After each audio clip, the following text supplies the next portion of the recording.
जिला हालचाल आज रही नुआपड़ा जिला तथ्य देइछन्ति आम नुआपड़ा संवाददाता तपन रंजन दास और उपस्थापन मु नीना साहू। नुआपड़ा जिलार स्वास्थ्य क्षेत्र में आउ एक उल्लेखनीय अवदान पाई समग्र राज्य में नुआपड़ा प्रथम होई जिला पाई गर्व और गौरव आनी।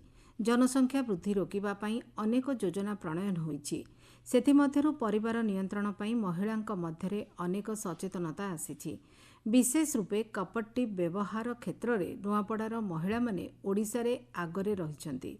जिला स्वास्थ्य विभाग पक्षरु सचेतनता जोगु एहार बहुल व्यवहार जिले में जनसंख्या नियंत्रण में सहायक होई परिछि। विश्व जनसंख्या दिवस रे नुआपड़ा जिला स्वास्थ्य विभाग राज्य रे प्रथम होई पुरस्कृत होईछि। ए संपर्क में जिला जनस्वास्थ्य अधिकारी द्वारिकानाथ त्रिपाठी कहिसन्ति आम डाक्टर टीम अन्य माने मिसिकरी लोक सचेतन करैकरी तांको से जिनसटा बुझेकरी दबारु एटा आस्ते आस्ते काम करी करी प्रति मासरे सेटा को ठीक भाव में परिचालना करिया जोगु एटा एबे जिल्ला रे फास्ट हेछि। सरकार निर्देश जेमती आसीबो से अनुसार आउ पुनश्च ताकु कार्यक्रम करे।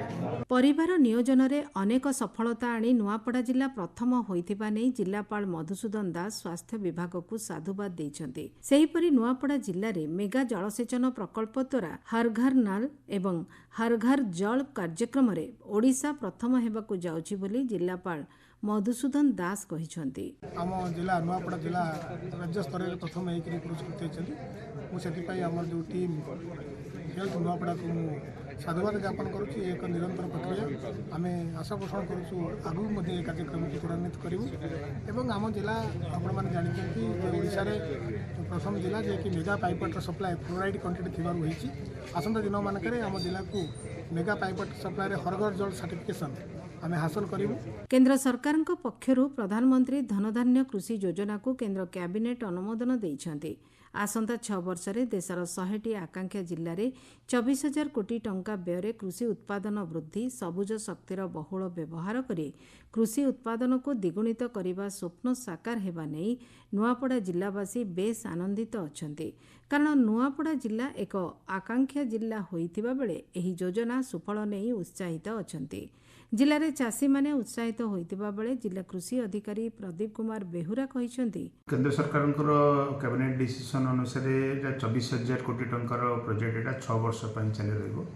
आकांक्षी जिला जो 100टी अच्छी देश में सीटी प्रणयन कर चाषी मान आर्थिक मानदंड उन्नति सहित नूतन ज्ञान कौशल और से डेजिग्नेटेड गोटे पोर्टाल कर सूचनार आदान प्रदान करेंगे। परवर्ती पर्यायर तार रक्षणाबेक्षण और संरक्षण उपर गुरुत्व देकी आमर जिला स्तर में ब्लॉक स्तर में पंचायत स्तर में कार्यक्रम नापी एटार गोटे प्रावधान जहाँकि निश्चित भाव में आम चाषी मान समय बजारीकरण निश्चित सहयोग हेबो। ए संपर्क रे चिंदागुड़ार चाषी भुज माझी कहिसन्ति आगामी 6 वर्ष मध्य 24,000 कोटी टंकार प्रोजेक्ट अछि और से प्रोजेक्ट आमर अनुन्नत अंचल एवं नुआपड़ा जिला भलिया गोटे आकांक्षी जिला लगी बहुत सेटा फलप्रद हेबा बोलिकरी आमे आशा विश्वास रखीछुं। माननीय प्रधानमंत्री जेन विश्वास आशा नहीं करी कृषक मनकर समृद्धि लगी जेन काम करूछन सेतिर लगी बहुत खुशीर कथा। अन्यतम चाषी देवराज पटेल कहिसन्ति प्रधानमंत्री श्री धन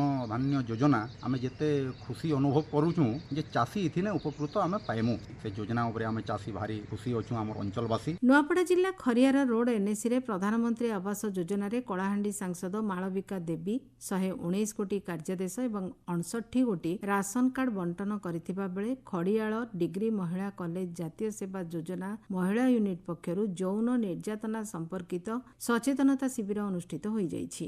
कार्यक्रम रे मुख्य अतिथि भावे कलाहांडी सांसद मालविका देवी जोग देइथिले। जिला हालचाल आजि पई एतिकी। आसंता काली जिला हालचाल रे सुनिबे पुरी जिला संपर्क रे।